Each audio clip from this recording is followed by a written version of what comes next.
సంగారెడ్డి జిల్లాలో ఇప్పుడు ఒక కీలకమైన నిరసన మొదలైంది. ఉపాధి కోల్పోయిన కార్మికులు తమ హక్కుల కోసం, తమ కుటుంబాల జీవనోపాధి కోసం రోడ్డెక్కారు. సంగారెడ్డి జిల్లా కొండాపూర్ మండలం మల్లేపల్లిలోని మైక్రోబాక్స్ బిస్లరీ పరిశ్రమ యాజమాన్యంపై కార్మికులు తీవ్ర ఆగ్రహం వ్యక్తం చేస్తున్నారు. పరిశ్రమలో పనిచేస్తున్న కార్మికులను అక్రమంగా తొలగించారనే ఆరోపణలతో బాధితులు జిల్లా కలెక్టరేట్ ఎదుట రిలే నిరాహార దీక్షలకు శ్రీకారం చుట్టారు.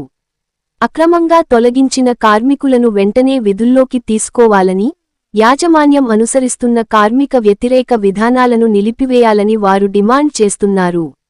ఈ నిరాహార దీక్షలను సిఐటియు రాష్ట్ర కార్యదర్శి బీరం మల్లేశం సోమవారం ప్రారంభించారు.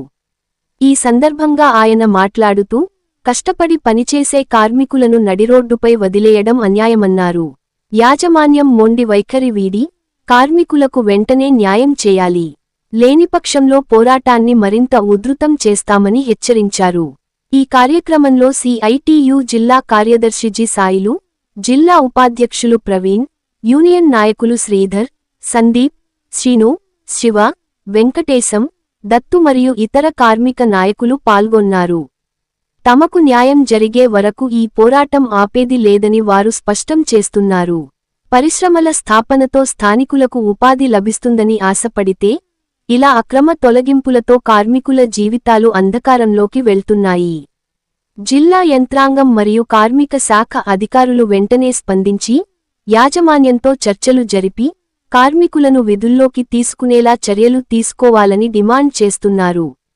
Ram Dayal Rebba, R7 news, Sangareddy. కొండాపూర్ మండలం మల్లెపల్లి గ్రామంలో ఉన్నటువంటి మైక్రోబాక్స్ కార్మికుల్ని యాజమాన్యం అక్రమంగా తొలగించింది. గత 10 నెలలుగా తొలగించినటువంటి కార్మికుల్ని తీసుకోకుండా తీవ్ర అన్యాయం చేస్తూ ఉంది. కార్మిక చట్టాలు ఉల్లంఘిస్తూ ఉంది. కార్మికులు ఇవాళ యూనియన్ పెట్టుకున్నారనేటువంటి నెపంతో చిన్న గొడవ జరిగినటువంటి దాన్ని సాకుగా తీసుకొని మొత్తం కంపెనీలో ఉండేటువంటి 13 మంది కార్మికులకు 13 మందిని కూడా తొలగించడం అనేది చాలా దుర్మార్గం. ఒకవైపు అన్యాయంగా తొలగించారని చెప్పి యూనియన్ తరఫున లేబర్ డిపార్ట్మెంట్ లోపల కన్సలేషన్లో అడ్మిట్ చేసి కన్సలేషన్ ప్రొసీడింగ్స్ నడుస్తున్నప్పుడు ఆ కన్సలేషన్ అనుమతి తీసుకోకుండానే, కన్సలేషన్ ఆఫీసర్ యొక్క అనుమతి తీసుకోకుండానే వాళ్ళని టర్మినేట్ చేయడం అనేది కూడా ఇది చట్టాలను ఉల్లంఘించడమే. గత 10 నెలలుగా చట్టాలను ఉల్లంఘించినటువంటి యాజమాన్యం మీద చర్య తీసుకోవాలని చెప్పి లేబర్ డిపార్ట్మెంట్ మీద అనేక రకాలుగా ప్రయత్నం చేసినప్పటికీ కూడా లేబర్ అధికారులు కూడా చాలా నిర్లక్ష్యంగా వ్యవహరిస్తూ ఉన్నారు.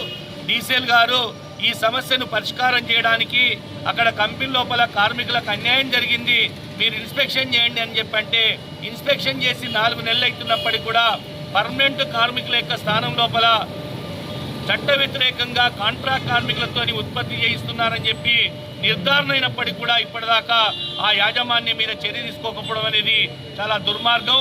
జిల్లా కలెక్టర్ గారిని, రాష్ట్ర లేబర్ అధికారులను, రాష్ట్ర కార్మిక శాఖ మంత్రి అందరినీ కూడా కలిసి మా సమస్యను ఇప్పటికే విన్నవించాం.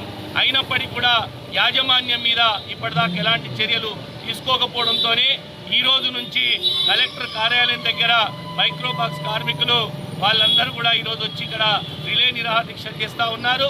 ఈరోజు చట్టాలు ఉన్నప్పుడే, ఆ చట్టాలు అమల్లో ఉన్నప్పుడే చట్టాలను ఉల్లంఘిస్తున్నటువంటి యాజమాన్యాలు రేపు చట్టాలు పోయి లేబర్ కోడ్లు వస్తే ఏ విధంగా కార్మిక వర్గాన్ని కాల్చుక తింటాయో ఈ మైక్రోబాక్స్ ఉదాహరణనే మనకు కనబడతా ఉంది. అందుకే కార్మిక వర్గం ఈరోజు ఐక్యంగా ఉండాలని చెప్పి మేము కోరుతా ఉన్నాం. మైక్రోబాక్స్ కార్మికులకు జరిగినటువంటి అన్యాయాన్ని అందరూ కూడా ప్రశ్నించాలి. వాళ్ళు చేస్తున్నటువంటి పోరాటానికి జిల్లాలో ఉండేటువంటి కార్మిక వర్గం కూడా మద్దతు ఇవ్వాలని చెప్పి నేను కోరుతా ఉన్నాను. జిల్లా కలెక్టర్ గారు ఈ విషయంలో వెంటనే జోక్యం చేసుకోవాలి. మైక్రోబాక్స్ యాజమాన్యం కార్మిక చట్టాలని ఉల్లంఘించి వ్యవహరిస్తూ ఉంది. ఆ చట్టాలను ఉల్లంఘిస్తున్నటువంటి యాజమాన్యం మీద చర్య తీసుకోవాలని, అన్యాయంగా అక్రమంగా చట్టాలను ఉల్లంఘించి తొలగించినటువంటి కార్మికుల్ని వెంటనే విధుల్లోకి తీసుకునేటట్టు కలెక్టర్ గారు జోక్యం చేసుకోవాలని చెప్పి ఈ సందర్భంగా డిమాండ్ చేస్తూ ఉన్నాం. ఇక మైక్రోబాక్స్ కార్మికులు చేస్తున్నటువంటి పోరాటానికి సిఐటియు సంపూర్ణమైనటువంటి మద్దతు తెలియజేస్తూ ఉంది.